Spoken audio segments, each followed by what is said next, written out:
신입이라 저도 이번이 두 번째 라이브라서 아이고, 그래요. 네, 아이고, 팔로우 하겠습니다. 저도 팔로우 해주세요.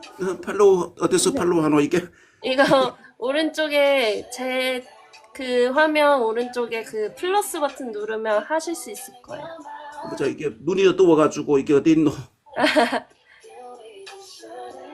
질방 되십시오.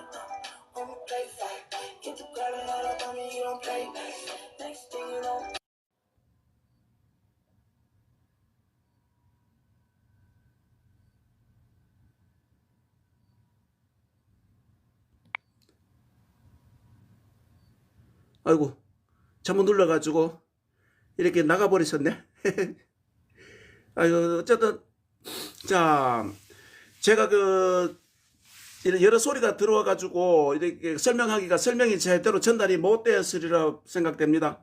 우리 참여해주신 여러분, 반갑고요. 제가 일일이 설명을, 인사를 못해도 양해를 해주세요. 자, 아이고. 솔송고 표고버섯 키트 재배돼 가지고 이제 다시 또 설명을 드리겠습니다. 솔송고 표고버섯은 이렇게 생산지에서 대관령 송원버섯에서 이렇게 무농약 인증을 받아서 참나무 톱밥을 이렇게 배지를 만들어 가지고 여기에다가 솔송고 표고버섯 종균을 배양을 해서 이 농가에서도 이런 방법으로 재배를 합니다만, 이걸 이제 또 우리 도시민들에게 체험이라든지 어떤 학습용이라든지 집에서 어른들이 키우면서 무료함도 달래고 이렇게 해서 이걸 키트를 두 개가 한 조인데 두 개를 가지고 설명서대로만 잘 따라서 하면은 3차까지 1차, 2차, 3차까지 재배가 가능합니다. 이 첫 번째 설명대로 한다면은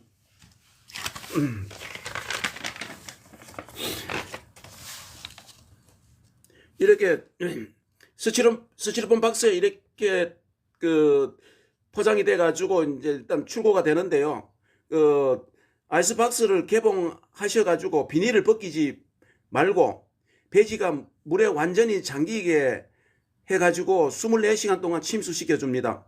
그리고 배지가 물에 뜨지 않게 위에 무거운 걸 눌러서 푹 잠기게 해야만이 되겠죠. 그래야만이 골고루 수분이 이제 스며드는 거죠. 그리고 이제 침수가 끝나면은 24시간 후에 침수가 끝나면은 접시나 쟁반에 올려놓고 지켜보면서 2일 후에 이제 문방구 칼을, 이런 거 날카로운 칼을 가지고 비닐을 벗겨줍니다. 비닐을 벗겨주고 그때부터 수확 때까지, 수확이 보통 재배 시작해서 약 2주 전후로 정도가 되면은 수확을 할 수가 있는데요. 물을 하루 한 5회 정도 스프레이로,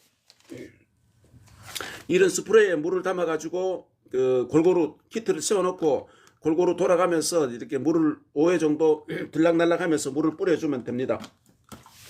물만 먹고 수분만 먹고 이렇게 자라는 그런 시스템의 버섯 키트거든요. 그럼 충분히 물을 뿌려주세요. 그 다음 이제 버섯이 새끼 손톱만큼만 자라면은 8개 정도만 남기고 솎아내줍니다. 버섯이 이제 이렇게 여러 개가 많이들 나와요. 한쪽 면은 버섯이 적게 나오거나 안 나올 수가 있습니다. 산면은 위에도 나올 수도 있고 옆으로 해서 쭉 이렇게 버섯이 나오는데요. 버섯이 나오는 대로 키워버리면은 2회차, 3회차에 가서 버섯 재배가 안 나올 수 있거나 적게 나올 수가 있습니다. 그래서 버섯이 요 정도 크면은 버섯을 솎아내 줍니다. 한 8개 정도만 남기고.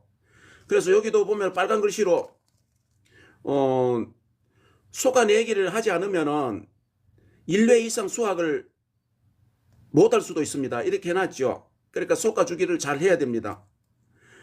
버섯이 성장해가지고 가시 퍼지기 시작하면은 이렇게 이제 커지고 버섯이 그 이렇게 그 마켓에서 파는 것처럼 그 가시 이렇게 퍼집니다. 가시 퍼지고 커지면은 그 이제 보통 그 기간이 약 2주 정도가 되면은 이 정도 크기로 자랍니다. 가시 활짝 펴지면은 그 이렇게 수확을 하는데 이 버섯이 커지고 이제 위에서 보면은 하얀 어떤 그 포자가 날릴 수가 있어요. 포자가 그 밀가루보다 좀 더 어떤 그런 가루가 이제 날린다는 얘기죠. 이 버섯에 생겨졌던. 근데 그 버섯 그 포자가 날리는 건 그게 그 문제가 안 되니까 그대로 그 버섯을 손을 잡고 이렇게 뿌리 쪽에 그 나무가 배지가 뜯겨 나오지 않도록 딱 제끼면은 수확이 됩니다. 그다음 이제 여섯 번째, 버섯을 다 수확한 배지는 그늘에서 10일 동안 실온 한 20에서 25도에서 안정을 취해 이제 건조를 합니다. 물을 주지 말고. 요 위에 6번째요. 물을 주지 않고 건조를 했다가 10일 후에 다시 배지를 첫 번째와 같이 24시간 동안 물에 침수시킨 후 설명서 2번으로 돌아가서 버섯이 날 때까지 물을 뿌려주고 그 관리를 이렇게 해주면 됩니다. 하루 5회 정도. 그리고 또 2회차에 만약에 3회차까지 수확을 재배를 해야 된다고 본다면은 2회차 때에도 역시 그 버섯 8개 정도만 남기고 이렇게 소금을 해줘야 되고요.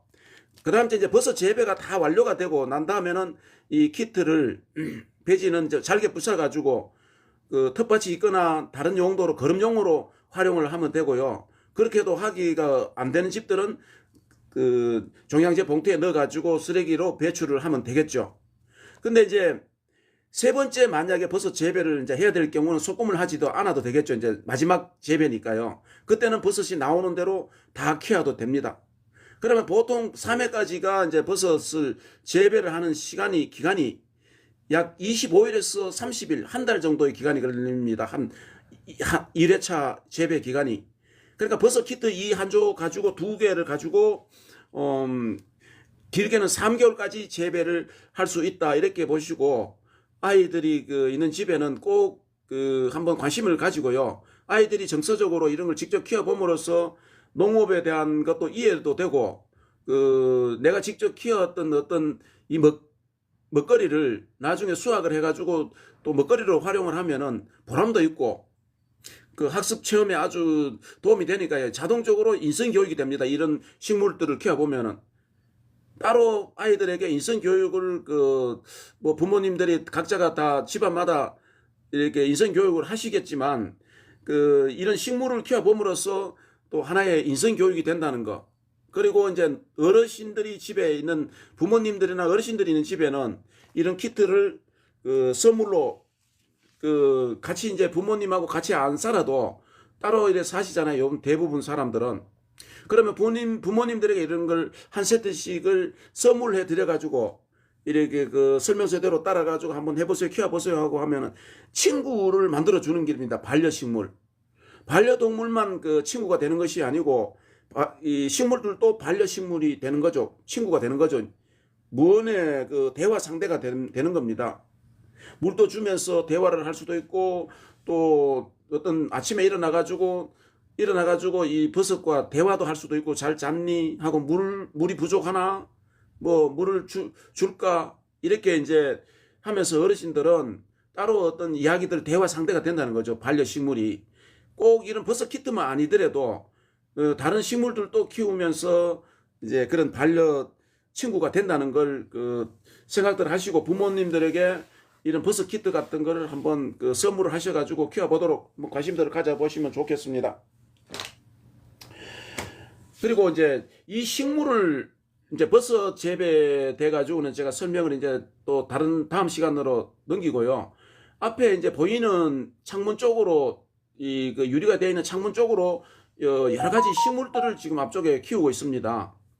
이 처음 오시는 분들은 아마 무엇이 있는지 궁금하실 테죠. 이따 그 제가 마칠 시간에 이 카메라를 들고 가까이 가서 그 여러 가지 있는 식물들을 가까이에서 이렇게 보여드리도록 하겠습니다. 지금은 이제 그 설명을 하면서 여러분들에게 제가 경험했던 이야기들을 가지고 식물을 건강하게 키울 수 있는 방법, 관리 방법에 대해 가지고 이제 중점적으로 설명을 드리도록 하겠습니다. 우리가 식물을, 여기가 이제 실내잖아요. 식물을 키우려면 실내가 되었던 실외가 되었던 텃밭 농사이든 대농가이든 농업을 하는 데는 우선 그 햇볕과 공기와 이제 통풍이라 그러죠. 실내는 통풍이라 그러죠. 공기 소통과 그다음 이제 물 관리, 이 세 가지는 매일 이제 체크를 하면서 이렇게 관리를 해야만이 물 관리가 그만큼 중요합니다. 수분 관리가 잘못되면은 잘 자라던 식물들도 일시에 이제 병이 와가지고 시름시름해서 그 병이 왔는 것처럼 해가지고 고사를 하고 죽어버리는 원인이 되는데, 물 관리가 잘못되면은요. 그래서 대부분 이렇게 그 식물들이 실내에서 키우던 경우에 그 잘 자라던 그 식물들이 이렇게 시름시름하면은 그거는 물 관리가 잘못돼서 뿌리가 그 녹아서 뿌리가 썩어서 이렇게 이제 수명을 다 하는구나 하고 생각을 하셔야 됩니다. 병이 걸려가지고 그 식물이 죽는율은 아주 그 프로테이저로 봤을 때는 얼마 안 돼요. 대부분 다 물 관리가 잘못되었기 때문에 이제 병이 얻어지고 그 식물이 뿌리가 녹아지면서 식물이 고사를 하게 되는 원인이 되는데, 그러면은 물 관리가 그만큼 이제 중요하다는 거겠죠. 지금 겨울철이니까 통풍을 지금 하는 것도 이제 어느 정도 한계가 있잖아요. 사람이 실내에서 살아야 되는데 계속 창문을 열어가지고 통풍을 시킬 수도 없고, 그래서 잠시 그 이제 공기 소통만 이렇게 해가지고 할 정도고, 또 겨울엔 이제 햇볕이 이제 이렇게 어느 정도 그 일조량이 이제 들어와야 되는데, 이 도시에는 건물들이 대부분 다 높아가지고 그 창문이 있다 하더라도 햇볕이 완만하게 이렇게 들어오지를 않습니다. 그래서 도예지 쪽에는 실내에서는 식물들을 이렇게 채소들이나 이런 식물들 그 재배하고 관리하기가 매우 참 신경도 많이 써야 되고 어렵습니다. 왜냐하면 햇볕이 적기 때문에. 그래서 햇볕이 적다 보니까, 일조량이 적다 보니까 이제 어떤 병이 오는 어떤 그런 이제 원인도 되는데, 그래서 우리가 식물을 키울 때 광합성 물질을 이제 어떤 그런 제품을 이제 물에다 타가지고 준다든지, 아니면은 이제 그 각 어떤 연면 살포를 해준다든지, 이렇게 해가지고 햇볕의 부족함을 이제 그런 그 성분을 살포를 해가지고 그런 영양분을 이제 그 공급을 해줘야 만이 이제 그 식물이 건강하게 자랄 수가 있는 거예요. 그러면은 이제 제가 물 관리에 있어서, 자, 지금 이게 이제 올 봄에 이제 그 봄부터 재배한 그 샐러리인데요. 이 잎의 가래가 봄에 모종을 키워가지고 이제 여기 그 저면 관수 화분에다가 이렇게 화분이 이렇게 될 거 있거든요. 여기는 물을 채우고 이제 수분을 적정하게 이제 물을 채워가지고 해주고 하는데, 지금 이제 보면은 위에가 많이 이제 건조해가 말랐잖아요. 근데 말랐다고 여기다가 물을 그대로 또 주거나 밑에서 물을 채워주거나 이렇게 하는데, 이렇게 하면은 결국은 물 과다라, 수분 과다라 해서 뿌리가 이제 점점 이제 녹아지는 원인이 됩니다. 그럼 제가 이제 여기 볼펜을 여기다 꼽은 것이 이제 이렇게 구멍을 약간 뚫어가지고 이쪽 식물 뿌리하고 최대한 멀리 떨어져서 뿌리가 최대한 좀 덜 다치게끔 해서 이 속에다가 이제 구멍을 뚫어가지고 저 속에 이렇게 들여다보면은 수분이 많다 적다를 이렇게 체크가 눈으로 확인할 수가 있어요. 그렇게 하면서 물 공급을 해주라는 거죠. 물을 위에서 주든지 물조루를 이용해가지고 그 퍼지는 앞에 그 물조루 작은 소형들 있잖아요. 이 큰 조루가 필요 없고 실내는 작은 조루를 이용해가지고 이제 마트나 이런 데 있잖아요. 그 조루의 끝부분에 거는 빼버리고 퍼지는 거는 필요 없잖아요. 실내는 이 위에다 주는 게 아니고 물 조루 꼭지 쪽에서 나오도록 해가지고 물을 이제 위쪽에다가 조금씩 그 목마름을 해소시켜 줄 정도만 물을 푹 주지 말고, 그렇게 이렇게 물을 조정을 해주면은 식물이 이제 물 부족됐다가 그 수분을 조금 먹으면은 아주 식물이 기분 좋아하죠. 사람이 목말라 있다가 목말라 있는 사람에게 물을 좀 먹으면은 기분 좋아지듯이 식물도 마찬가지예요. 계속 물을 공급해 줘 버리면 물의 물의 고마움을 모르고 살아요. 이게 이 성장을 해요. 이게 식물들도. 계속 물을 공급을 하면. 그래서 물을 끊었다가 다시 투여하고 반복적인 그렇게 관리를 해야만이 물을 끊었다가 며칠씩 끊었다가 물을 주고 이렇게 반복적인 어떤 관리가 되면은 식물은 그 생존 본능을 이라는 게 있잖아요. 뿌리를 더 강하게 잡고 내리려고 그런 그 습성이 있어가지고 식물들이 건강하게 이제 자랄 수 있도록 만들어 주는 겁니다. 그래서 첫째가 물 관리. 다시 정의를 한다면은 이 속에다가 물을 계속 채워주는 게 아니고 어느 정도 물을 채워주더라도 여기 물 보는 그 체크 표시인데요. 그 속에 흙물이 있고 들어가고 자꾸 하니까 이건 청소 안 하면은 물이 어느 정도 차이인지 잘 안 보여요. 그러면은 이걸 들고 들여다보는 게 가장 빠르고 물을 넣을 때는 밑에 밑부분에 조금만 여기에다가 물을 이제 넣어주는 겁니다. 물을 넣어주는 순간 이 식물은 밑에 심지를 통해 가지고 이 심지를 통해서 물을 빨리 뿜어 다 올려버려요. 위쪽으로. 그러면 물을 뿜어 올려버리면 이 흙들은 속에 뿌리 쪽에가 많이 이제 젖어져가 있겠죠.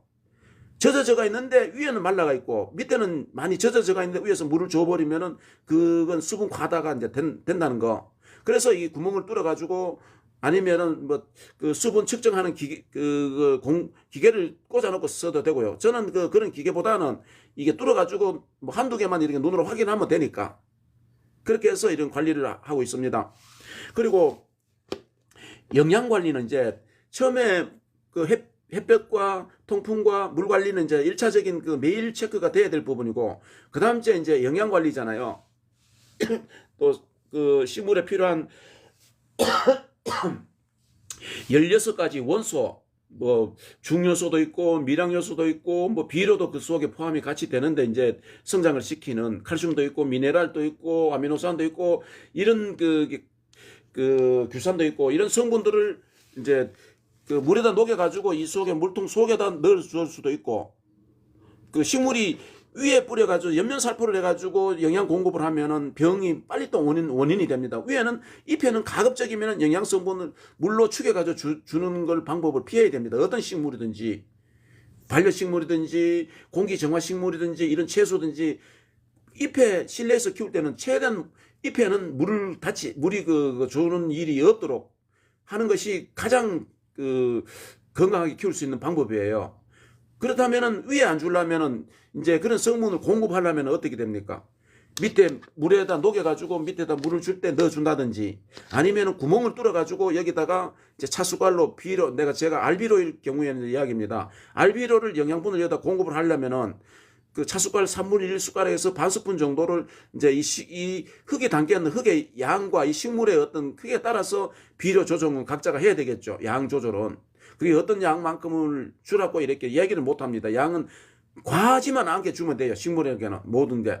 적게 준 거는 또 다시 한 번 더 투여를 하면 되지만 과하게 준 것은 병이 나게 되는 원인이 됩니다. 과하게 주는 것. 욕심지지 말아야 되겠죠. 비료 같은 거 줄 때에. 그래서 알비료를 여기다 조금만 넣어주면은 수분이 밑에 올라오거나 위에서 물을 주면은 수분에 의해 가지고 이제 이 뿌리 쪽으로 영양분이 공급이 되는 거죠. 그래서 뿌리 쪽으로 영양분이 공급이 돼야만이 이 식물이 건강하게 자랄 수 있고 오랫동안 수확을 할 수도 있고 오랫동안 눈으로 볼 수가 있는 거예요. 이 식물은. 꼭 그 비료 관리와 물 관리를 또 그렇게 하면 되고, 이제 그 다음 이제 병의 관리, 또 그 다음 병도 이제 막아내야 되잖아요. 예방을 해야 되잖아요. 병을 예방하려면 또 뭐가 있습니까? 이제 쉽게 얘기해가지고 농약이라고 제가 이야기를 하겠습니다. 친환경 농업과 우리 실내일 경우에는 농약을 사용할 수가 없잖아요. 화학 농약을. 살균제가 됐든 살충제가 됐든. 화학 농약은 실내에서는 가급적이면 사용하지 말아야 되겠죠. 그 냄새라는 것도 있고 또 여러 가지 독성이 있기 때문에. 그래서 그 자가 제조를 하거나 아니면은 제품화된 걸 갖다가 이제 사용을 해야 되는데, 그게 이제 우리가 얘기하는 친환경 제재. 이제 보면은 여기 보면은 유기농업 자재라고 되어 있고, 이게 이제 살균제 역할을 하는 거죠. 병을 예방하는.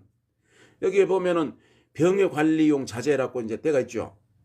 이 제품은 이제 제가 그 큰 농업을 할 때에 또 아니면 지금 이제 실내에서 이런 화분 농업을 하면서 병의 예방약으로 이제 프로폴리스를 성분을 넣어가지고 이게 특허를 받아가지고 이제 제품화한 건데 이 이름은 프로폴리탄입니다.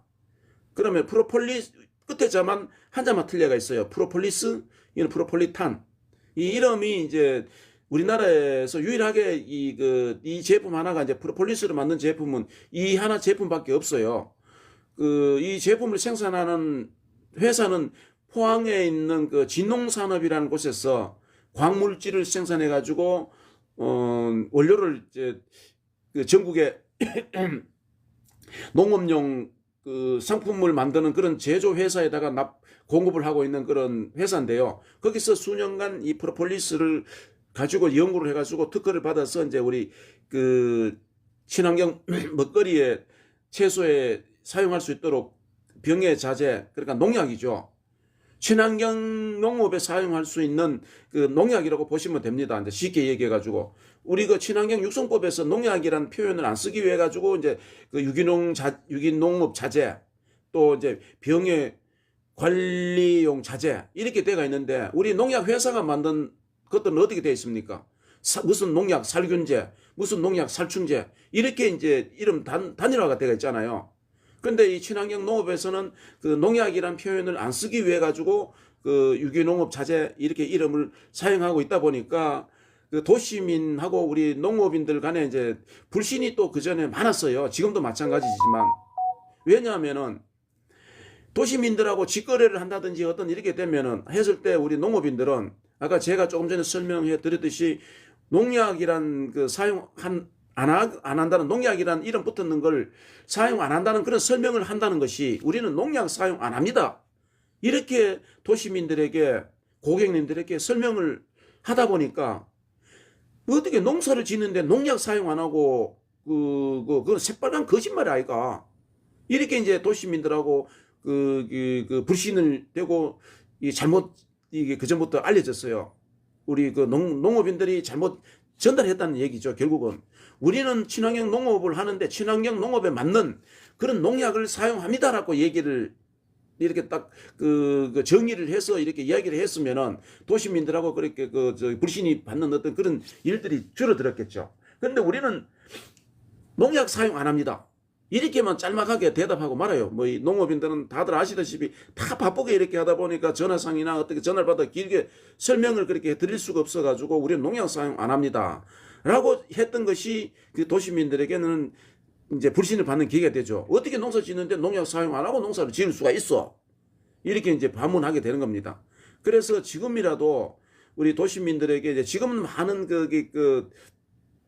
이래 알려져 가지고 이제 도시민들도 잘 알아요. 친환경 농업하는 데는 친환경 농업에 맞는 그런 그 자재를 사용해서 병을 예방하고 해충을 예방하고 이제 농업을 하는구나. GAP 농업은 어떻게 해서 하는구나 하고 이제 도시민들도 잘 알고 있습니다. 그러나 우리가 이제 도시민들이 물었을 때, 문의가 됐을 때는 우리가 올바르게 답변을 할 수 있어야 된다는 거죠. 우리는 농약을 사용합니다.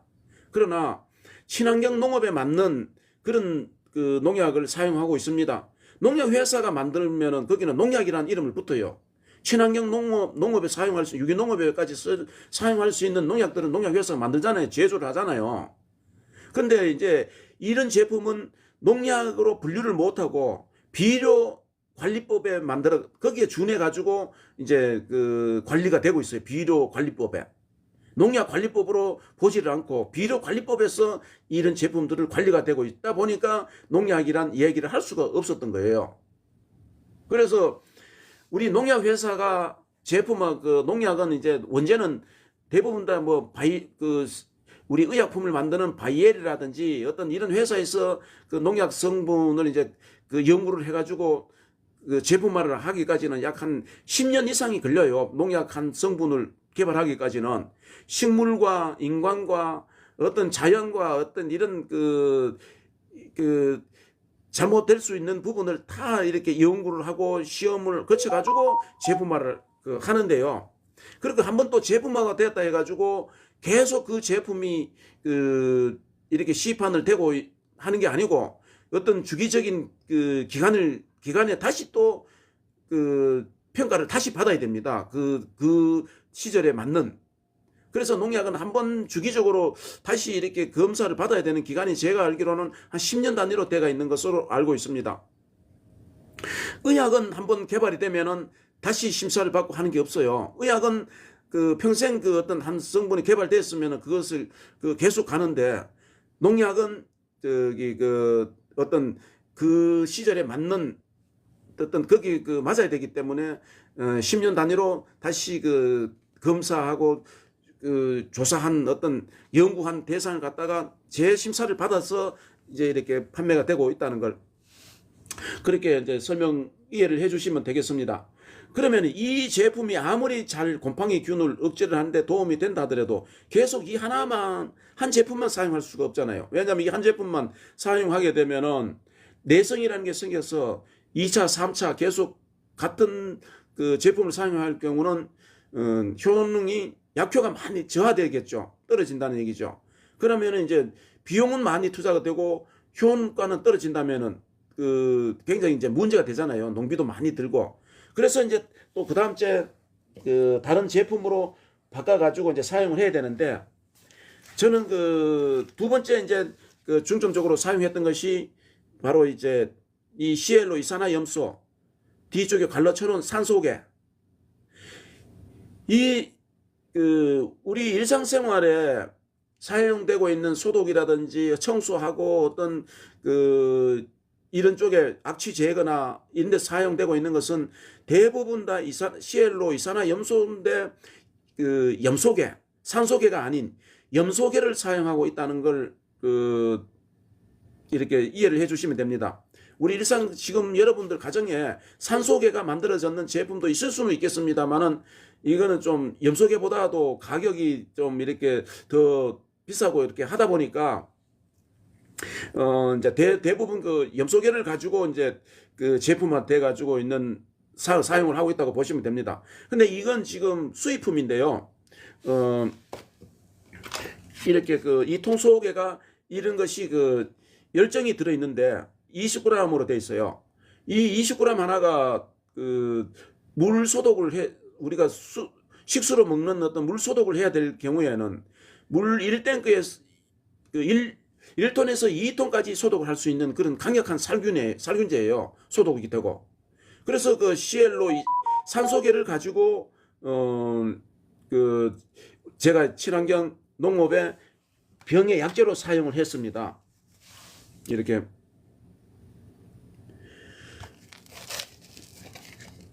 근데 이것이 우리나라에 사용되고 있는 범위가 우리 생활 공간에는 모든 곳에 안전하게 사용될 수가 있고요. 토양 소독제도 되고 또 우리 그 농용수로 사용되고 농용수 소독을 해가지고 물탱크 소독과 청소도 하고 물라인 청소도 소독 모든 것 하고 또 그 농작물 그 병의 살균제로도 사용할 수가 있고 그 다른 농약들과 또 보충으로 혼합을 해서 이렇게 그 농약 상승시키는 그런 제재를 사용할 수도 있고 친환경 농업에 사용을 해도 그 농약 잔류에서 그 문제가 될 것이 없습니다. 아까 프로폴리스도 마찬가지고 이렇게 식수나 우리 그 PT병에 물이 담겨져 나오는 어떤 그런 물에도 이 산소계를 가지고 소독을 합니다. 산소계. 식품 그 원료로도 사용을 하고요. 이 산소계가. 그런데 염소계는 절대로 그 식수 소독으로 사용한다든지 그 농업용 살균제로 사용을 하면 안 됩니다. 그거는 굉장히 좀